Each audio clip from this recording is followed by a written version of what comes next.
Women podcast. For your career and your life, no matter what business you're in. Hello and welcome to the Northern Power Women podcast. I'm Simone Roche and this is episode 2 of the Power Up season, where we hear from role models from across the Northern Power Women community, talking about their career journeys, their experience and the hacks that they have learnt along the way. Last week, we heard from Maya Dibley sharing her experience of boards and translating the lexicon that surrounds it. So this week, it's episode 2 of this 7-week season, and we are talking to Shelina Begum about the power of your voice and boosting your profile. Sheila is an experienced journalist and knows firsthand the impact and importance of amplifying voices and getting your messages across. She is currently the Northwest Business Editor for the Business Desk, having worked previously for MEN Media for 21 years. I can't believe that. You just do not look old enough. Shelina has recently founded Shelina Begum Media and is also on this year's Power List for Northern Power Women. She is a mum of 2 and absolutely an all-round superwoman. Welcome, Shelina. Thanks for having me, Simone. Great to be here. So let's kick straight in. How important is profile building and where do you even begin?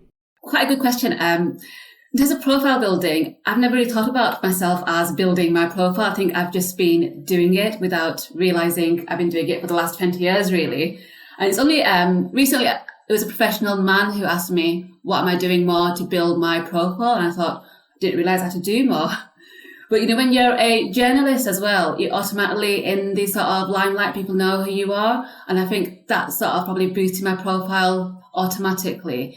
But on top of that, I have been doing a lot of work in the community, in the business community, and that has helped, but not to build my profile, just because it's something that I enjoy doing. And with that has come profile building.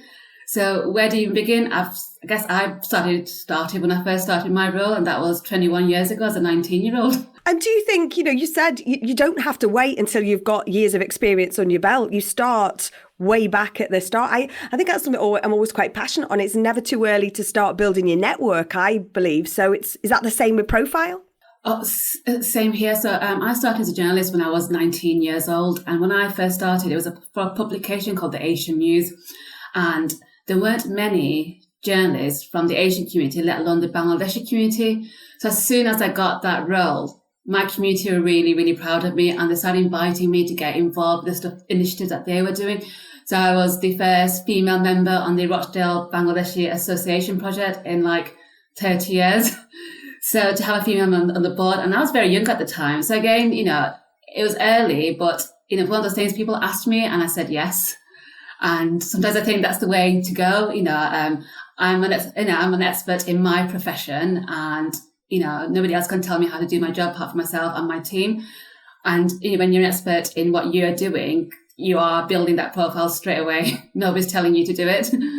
And I think that's really interesting because it's so easy to say no to things, isn't it? And again, the thing I love to say is say yes and work it out later. But, what made you become your own advocate, if you like? Because that's something I think you develop as you go on. And we're really big fans here of advocacy and allyship. Oh, don't get me wrong. I've said no plenty of times because I've been scared. I was scared thinking I can't do it. But as I've got older, that confidence, I think, grows with you as you get older and you start learning your job and you start meeting people. I say yes more now than I did 20 years ago. I wish I had said yes a bit more often back then, because a bit like what you said, now I say yes and just work out the details later. And quite often it just works out and you sat there thinking, what was I so worried about? And there are times when I've said yes and I think, oh God, I wish I hadn't done that. But you learn from your mistakes, and that's one of the biggest lessons that you can learn over the years. And you don't feel embarrassed about your mistakes as you get older either. You sort of learn from it and move on. Absolutely. Yeah. It's almost, I think when people say, oh, what were those failures or what were those blocks that got in your way? I don't think you ever see it as that. It's almost, you kind of use that to learn from, I think sometimes, don't you? Yeah. And again, a bit like, what's about profile building, like you sort of do that, realizing it. Same with your mistakes. Sometimes you don't sit down and think about it. You just get on with it. A lot of it, I think with women, it's just doing it. I think we do. And then, sometimes you have time to reflect back on everything that you have done. You're like, oh, I've done quite a bit, but sometimes we don't sit back and think about all the stuff that we have done and have achieved and give ourselves a pat on the back.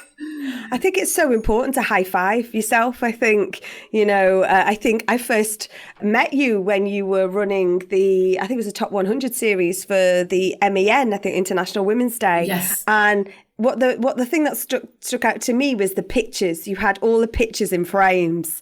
And I remember walked into it. It was the day after, I think, our second awards or something like that. And I walked in feeling an imposter in my own right. But to see all that visibility, I think it's so important, that high-fiving. Do you think you need a network around you to support that high-fiving, or is it important to just be your own sort of cheerleader? I mean, it's important to be your own cheerleader, but you need that network. I've always had a network of, mainly women around me ever since I started off in my career, whether that be your friends, your family. And as I got older, I've made a network of people, I've got a huge network of women, different groups of women. And I know I can contact these different groups of women when I need to, depending on, what's happening at the time. And without these women in my life, I don't know how I sometimes have got through certain challenges, especially when I left the MEN in September. I had no idea what I wanted to do next. I was a bit, my career defined who I was. And then when I didn't have that, I was like, what am I? And that scared me a little bit. And the number of women I spoke to were just like, Shelina, you've got this, you're brilliant at what you do, you've got a great network. And having those voices in my head really helped me get through the 6 months until I got the job that I'm in now. I think that's really interesting, because having a brand like the Manchester Evening News media group around you, it like you said, it's a brand that can define you. So you're now at the business desk, and you had 6 months as you set up Shelina Begum. What would be sort of a top tip for people out there who are in that same position, have walked away from a massive corporate with a big name and maybe going it alone or portfolio? What is the advice there? So I was definitely lost for a bit. I was definitely lost. And I remember writing my CV in case I saw a job that came along. And the whole patting yourself on the back. It's when I wrote my CV and I was like, whoa, I've done quite a lot. And with what I've done, I can do a lot more. And we're just finding what I wanted to do next. But 3 months down the road, I missed my old job. And that was okay as well. I didn't feel like I made a mistake to leave. But I definitely knew that I missed my old job and I wanted to go back into doing journalism again. And then this role that I'm in now came up 6 months later. And I just thought, that's my role, and I just thought it was meant to be. This is my role. It's very similar to what I was doing before. Different organisation, a lot more events, etc. But it was my role. And when I applied for the job, I was just like, I'm going to get it. And I did. I did. So...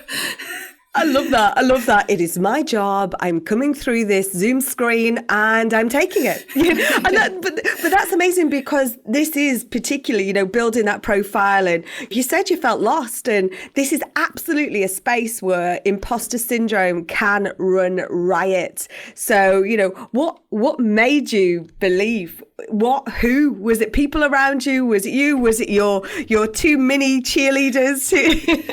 It was definitely people around it. It was me. Like I said, I'm 40 now, and I was thinking about the next. I've still got another 2-3 decades of work left in me. I don't want to not enjoy the next 20 years. I enjoyed the last 21 years, and for me, it was finding a family. So when I was at the MEN, we were the MEN family, and I wanted to find another family, which I have done. And I think when you're working, you're with your work family. There, you see them more than you see your own sometimes, and you have to have that right fit. So when I was being interviewed by my bosses, I just knew then that actually I can work with these guys. They're really nice, and we think the same way, and we want the same things, and that relationship was really important to me. So, and having those relationships are really, really important with your network of women and men and the communities you work in. And without those relationships, I don't think you get far in life. That's brilliant. And what gave you the belief that your views and contributions were valuable? That took a while, not straight away. The more high profile I sort of became in the business community, for example, started being asked, Shelina, can you host an event? Shelina, can you be part of a roundtable? Can you come into this show? Can you do a podcast, for example? And slowly you start, oh yeah, I do know what I'm talking about.